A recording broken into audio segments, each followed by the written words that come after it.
misionero católico a partir de mi bautismo, un misionero itinerante del reino de Dios. ¿Usted dónde trabaja?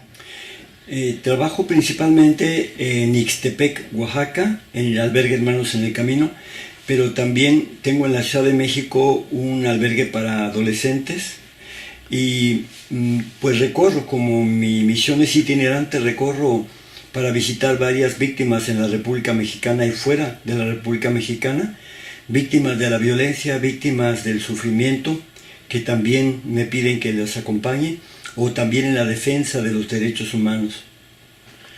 Sí, empecé a trabajar en 2005. Yo pedí permiso a mi obispo que me permitiera seguir con ellos, caminar con ellos. Fue difícil.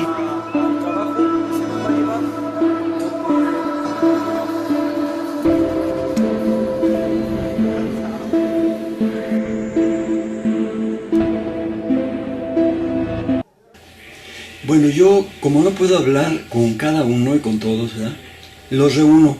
Normalmente los reúno en la capilla. Y cuando ya comieron, descansaron, se bañaron, se cambiaron de ropa, los reúno y les digo, primero que nada, ¿cómo les fue de camino? ¿Cómo se sienten? Y después empiezo a hacer unas encuestas. A ver, levanten la mano los que vengan de Honduras. Ya la levantan. De Guatemala, Salvador, Nicaragua, sí, de otros países. La levantan. Ya me doy cuenta de qué grupo es. Después, a ver, levanten la mano los que sean cristianos evangélicos. Entonces levantan ya la mano y, a ver, presenten a sus iglesias. Y van diciendo los nombres de las iglesias y en cada iglesia vamos dando un aplauso. Después los... Interesante. Sí, porque es una forma de reconocer que su camino es correcto y que somos hermanos, ¿verdad?, en la fe. Después los católicos, y después yo pregunto, a ver, levanten la mano los que no tienen ninguna iglesia, ninguna religión. Y varios levantan la mano. También los de otras religiones levantan la mano. Después empiezo a platicar con ellos y digo, ¿qué les pasó en el camino? Y me empiezan a decir qué les pasó en el camino. Ya presentaron su denuncia, no la han presentado, hay una fiscalía para exigir justicia y de la fiscalía a sus papeles de migración, porque por derecho la ley dice que si un migrante ha sido víctima de algún delito, deben de darle su visa humanitaria, o si es perseguido en su país por el gobierno, un asilo político, o si no puede volver a su país de origen por violencia social, entonces se le puede pedir un refugio. Y así, nuestra oficina es muy expedita en eso y empieza, al momento de que se registran, ve cómo viene la persona. Si viene enferma, a la enfermería. Si tiene conflictos emocionales por lo que le ha pasado, con el grupo de psicólogos. Y ya durante los días los vamos atendiendo. Eso es lo que yo hago. Y después, cuando terminamos de platicar el primer día en la capilla, yo digo, ¿alguno de ustedes, de los que están aquí, quiere hacer una oración para cerrar este diálogo? Y a veces se ofrecen de una iglesia cristiana evangélica, de otra, a veces algún católico de alguna parroquia, a veces de otras personas, y todos los acompañamos a orar. En el albergue hay todas las semanas un servicio ecuménico católico y un servicio ecuménico cristiano evangélico, todos los días, cada semana, perdón. Los jueves son los cristianos evangélicos y el domingo es la misa ecuménica, y procuramos asistir todos a todo. O visito las diferentes áreas del albergue para saber cómo está la carpintería, la panadería, la granja, también cómo están las personas de la cocina que requieren mucho trabajo, o el área de refugiados que el Alto Comisionado de Naciones Unidas para los Refugiados nos construyó.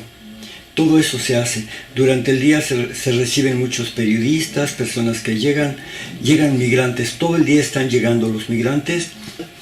Durante el día las personas migrantes tienen talleres, tienen una biblioteca, pueden acceder a la computadora para comunicarse con sus familiares. Tienen también un área médica para atenderlos con 2 médicos, 2 enfermeras, un área psicológica también con personas, 5 psicólogos. Y en fin, yo creo que se pueden comunicar con su familia por teléfono, tanto a Estados Unidos como México y también eventualmente a Centroamérica. ¿Voluntarios tiene su albergue? En este momento tenemos 8 voluntarios. ¿Solamente 8? Perdón, 8 del equipo base. Equipo base. Y de voluntarios, a veces son 8, a veces son más. Son como, a veces han llegado a ser hasta 18 voluntarios. Hemos tenido hasta 20 voluntarios que llegan de todo el mundo. Los migrantes, ¿cuánto tiempo se pueden quedar en su lugar? ¿Cuánto tiempo máximo? Creo que tienen un tiempo máximo, ¿o no? En todos los albergues tenemos 3 días. 3 días. Sí, pero... ¿Cuántos son los albergues? Son más de 60. Más de 60 albergues. ¿Y dónde se encuentran? En toda la República Mexicana están. ¿En toda la República Mexicana? Sí. Sí. Y siguen... no solamente cerca de la frontera. No. Están en toda la República. Ellos pueden ir llegando así una ruta migratoria y van. Ahí están los albergues, hermanos, en el camino. Sí, ese es el logo que hicieron voluntarios. Y estas son las palabras de Jesús: tuve hambre y me diste de comer. Sí. Aquí este es el interior de esta es la barra. Están sirviendo el café. Y estas son las personas que hacen la comida, son centroamericanos. ¿Cuánta gente tiene en su lugar? En este momento estamos recibiendo 100 personas diarias. 100 personas diarias. Sí. ¿Y por qué los narcos, a pesar de tener en sus manos el grande y rentable negocio de las drogas, se ocupan también de migrantes? ¿Por qué? Esto tuvo su historia con los Zetas. Antes los cárteles no se metían con los migrantes, no se metían. Pero Felipe Calderón, el anterior presidente de México, hizo una guerra insensata. Y no se pensó, una guerra a lo tonto con los cárteles. Entonces ocasionó el descabezamiento de muchos cárteles, pero también la descapitalización de algunos, entre ellos de los Zetas. Con eso, los Zetas perdieron capital líquido y entonces tuvieron necesidad de hacerse de dinero para pagar la droga. La droga no se puede fiar, no se da a crédito, se tiene que pagar inmediatamente. Entonces el cártel de los Zetas... por los sicarios de la muerte en México, pero algunas que milagrosamente lograron escapar cuentan lo que sufrieron como esclavas de los Zetas. Esperan la señal de la policía para caer sobre los inmigrantes centroamericanos. $3,000 para dejarla en libertad. Que podían sacar dinero de los migrantes. Y fue una idea pues bastante aparentemente absurda, pero fue muy inteligente porque ellos sabían que los migrantes no traen nada. Los migrantes son pobres, pero tienen conocidos, tienen familiares, tienen connacionales en los Estados Unidos y saben que por muy pobres que sean, algo tienen de ahorros. Entonces ellos pensaron en la manera de cómo quitarle los ahorros a sus familiares o conocidos en los Estados Unidos y empezaron a hacer la prueba de secuestrar y pedir el rescate, pedir dinero. Y así fue, hasta que lograron obtener en 6 meses $25 millones.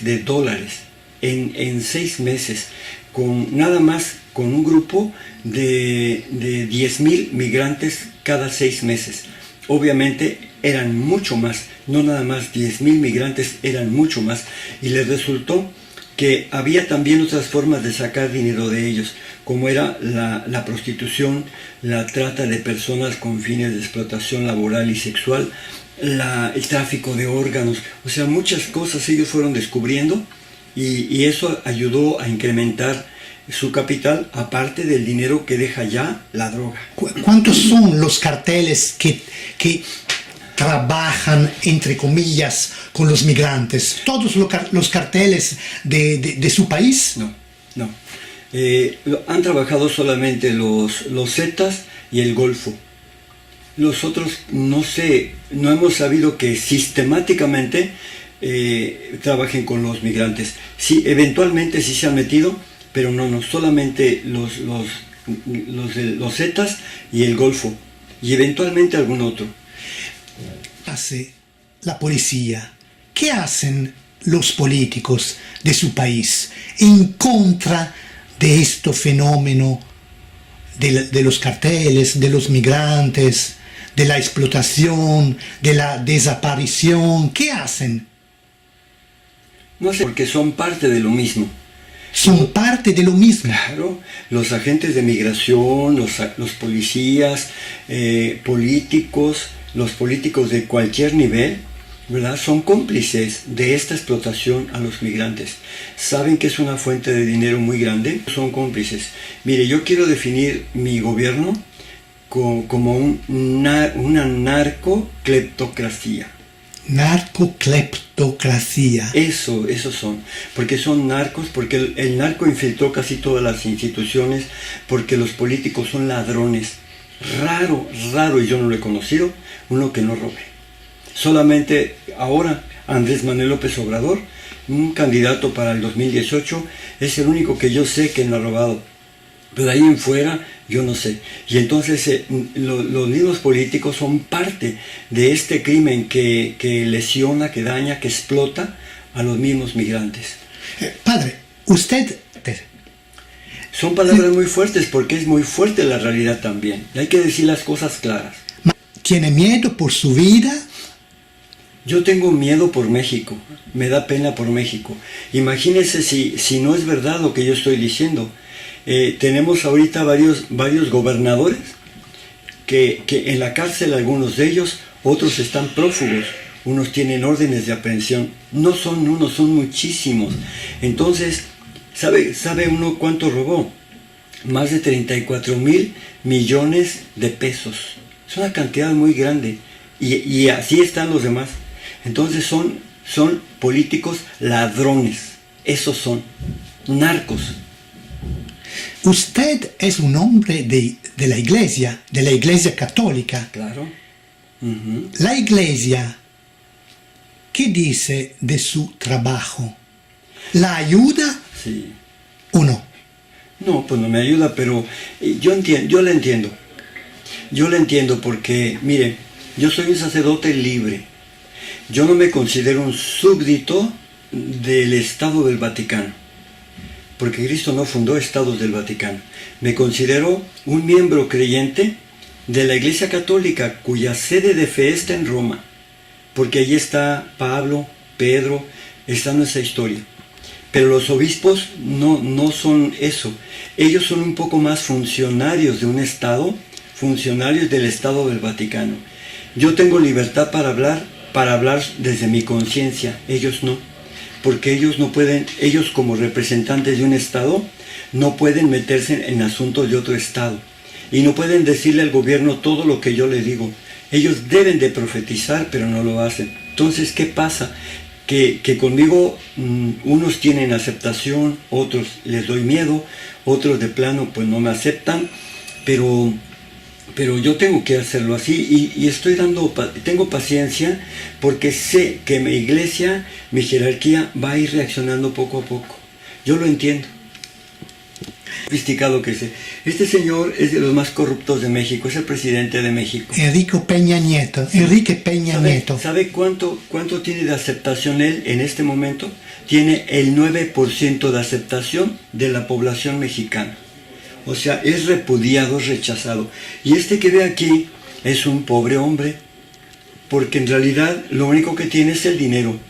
Y este señor es necio porque ha vivido para acumular dinero y nunca se lo va a llevar. Problemas, pero pienso que conjuntamente los resolveremos. Realmente creo que el presidente Peña Nieto y yo resolveremos estos problemas, es decir, los resolveremos. Y la cuestión de migración es para México, también para nosotros. Las drogas son un problema tremendo para México, así como para nosotros. No es una calle de un sentido solamente, ¿verdad? Tendremos que resolver estos problemas. De Venezuela, de Costa Rica, han llegado de Perú, de Ecuador, o sea, hay varios países, de Panamá, varios países que van llegando también de Belice, también llegan de Belice. El mismo México, ¿no? Sí, a México. Y le decía de la estadística, el 50% ahora se está quedando en México. Y el 25% sí renuncia y regresa a su tierra. Se rindió. Prefiere arriesgarse, ya no quiere ni cruzar Estados Unidos, pero tampoco se quiere quedar en México. Son jóvenes, son mujeres, son chicos, son hombres. Esta población el migrante. El migrante son todos, la mayoría siguen siendo jóvenes. La mayor parte de los migrantes actualmente siguen siendo jóvenes. Yo calculo que un 80% siguen siendo jóvenes. Pero también hay niños, hay mujeres. Personas ancianas he visto ya cada vez más pocas. Como que ellos ya se resignaron a quedarse en sus lugares de origen. Y tampoco los enfermos. Muchas personas enfermas se han quedado ya en sus lugares de origen. Las personas más sanas son las que viajan, ¿no? Un 25% sí quiere y además intenta y entra. O sea, estoy hablando que un 25% de los migrantes siguen entrando, aunque esté Donald Trump.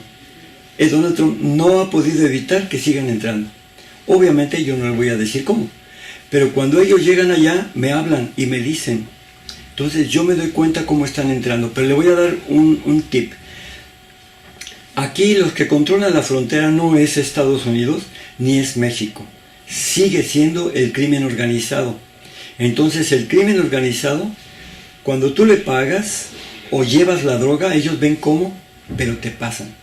Y entonces no hay muro, por muy sofisticado que esté, que sirva. Muro. El muro. No hay, absolutamente. Y agregaría que no solamente están asesinando a periodistas, van 5 o 6 en este año, también se están asesinando. ¿Cuántos en este año? 5 o 6 periodistas en este año, ¿sí? Pero además siguen asesinando y agrediendo a sacerdotes, activistas, defensores de derechos humanos, y vea cuántas personas en las cárceles hay como presos políticos, o sea que son disidentes del gobierno, y el gobierno ha encontrado, este gobierno corrupto que tenemos ha encontrado la forma de cómo usar las cárceles como armas, pero también la procuración de justicia. Todo el aparato de procuración de justicia lo usa en contra de sus enemigos, ¿sí?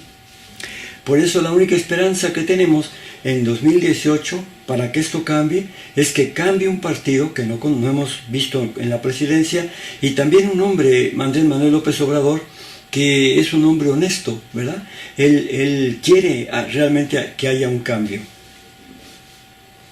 Padre, ¿usted fue golpeado algunas veces? No solo golpeado, 2 veces encarcelado. ¿Encarcelado? Claro, 2 veces, y también intentaron quemarme y quemar el albergue. Fue algo horrible, el peor día de mi vida. Fueron 3 eventos muy difíciles que Dios me ayudó a pasar. En la mañana el intento de quemarme a mí, quemar el albergue. ¿Cuándo fue? El 24 de junio de 2008. Luego la autoridad, el síndaco, el presidente municipal, me encerró 7 horas con su cabildo, con los regidores, 7 horas.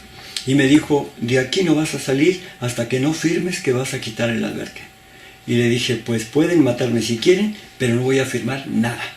Y pasaron las 7 horas que fueron de tormento porque me insultaban, me presionaban, me amenazaban. Yo dije, no voy a firmar nada y tienen que respetar porque esta es una propiedad de la Iglesia Católica. Y no lograron convencerme, pero fue muy duro.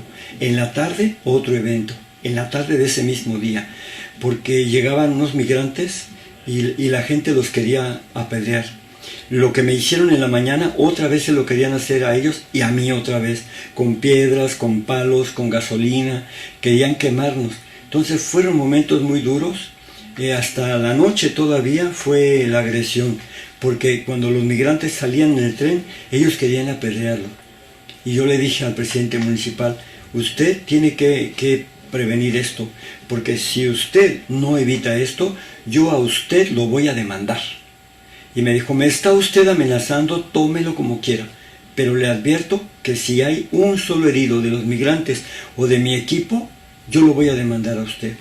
Entonces él tuvo que dar la orden de que no nos apedrearan a nosotros, pero un maquinista sí, lo hirieron y lo mandaron al hospital. Fue en el 2008. El 24 de junio de 2008. Todo ese día fue una tortura. Fueron los narcos, fueron las autoridades. ¿Y hay diferencia? No hay diferencia. Pues claro que no. No, ahí yo lo vi muy claro, son lo mismo. Son lo mismo. No puedes decir, esto aquí está el crimen organizado y aquí está la... No, desde el gobernador un ampón. Esto es muy triste. Tristísimo. México está pasando una situación muy difícil de decadencia total política. Le voy a decir, México se sostiene de tres formas de ingreso de dinero. El primero, el narco. El segundo, las remesas, que son las que mandan los migrantes. Y el tercero es... desde Estados Unidos. Principalmente. Y el otro es el comercio informal, porque como no hay trabajo, la gente vende lo que puede. Y, padre, pero las autoridades, la ONU, los políticos, la policía, todos parecen en contra de los narcos, pero no es así. La ONU sí, pero en México no. En México el gobierno dice una cosa, pero se hace otra. Todo lo contrario. O sea, hay una incongruencia total de este gobierno, porque dice, nosotros tenemos las mejores leyes de derechos humanos, y sí es cierto, pero no las cumplen. Y México dice, estamos en combate, combatiendo al narcotráfico. Sí, pero los narcos son los que están pagando las campañas de ellos, de los políticos.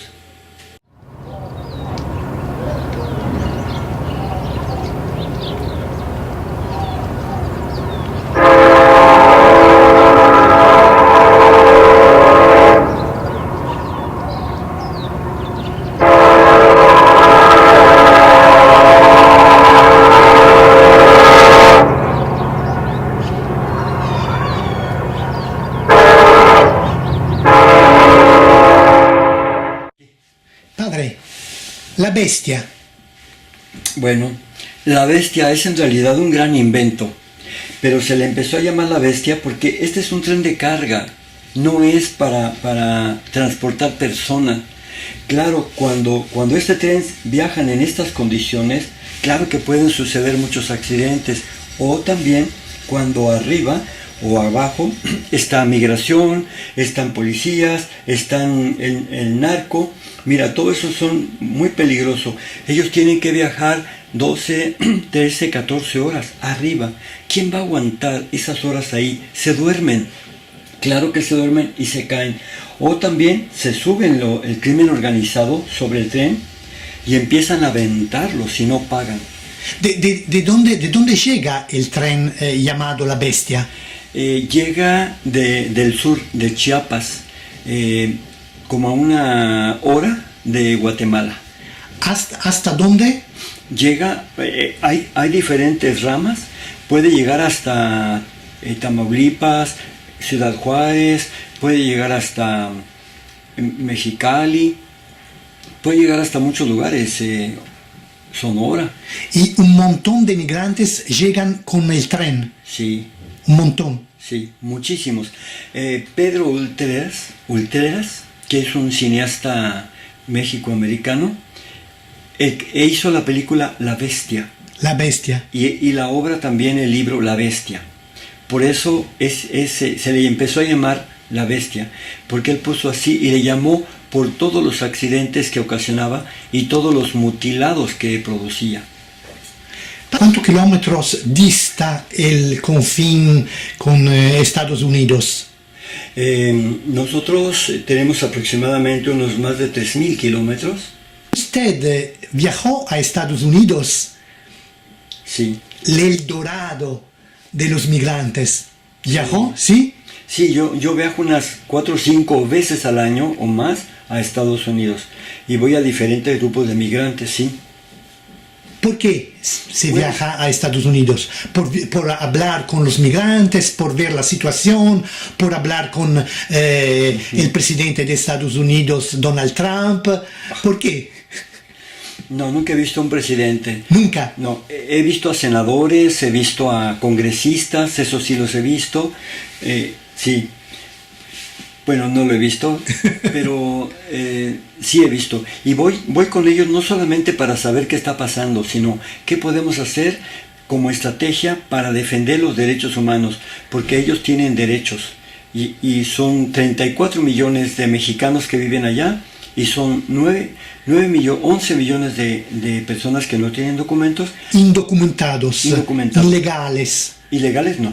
Bueno, en Estados Unidos sí. Sí, en Estados Unidos. Allá sí los reconocen así. Nosotros en México no decimos esta palabra, decimos irregulares administrativos. Ajá. 11 millones de irregulares en Estados Unidos. Sí. ¿Y regulares cuántos? 34 millones de mexicanos nada más. Son 34 millones de mexicanos que ya tienen sus papeles, que algunos de ellos ya son ciudadanos, ¿verdad? Ya tienen su vida normal hace muchos años. Y muchos de ellos envían dinero hacia México, ¿correcto? Todos ellos envían dinero, todos. México obtuvo una cifra récord apenas en lo que va del año, de 27,000 millones de dólares en un año. En un año. 27,000 millones de dólares. Por eso le digo que después del narcotráfico, las remesas es lo que dejan más dinero. Hay un derecho a no emigrar cuando se tienen todas las condiciones en sus lugares de origen. Pero el sistema capitalista ha hecho pedazos las condiciones en sus lugares de origen. Por la violencia, por la falta de trabajo, dinero, y porque no hay manera de cómo pueda desarrollarse ahí la juventud.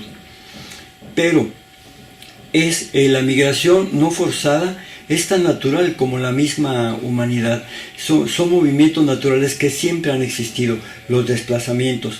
No hay que olvidar que Dios, cuando construyó el mundo, no hizo barreras, no hizo fronteras y no hizo muros. Esos vinieron después. Y la pretensión de una supuesta propiedad privada. Dios es el único dueño del mundo.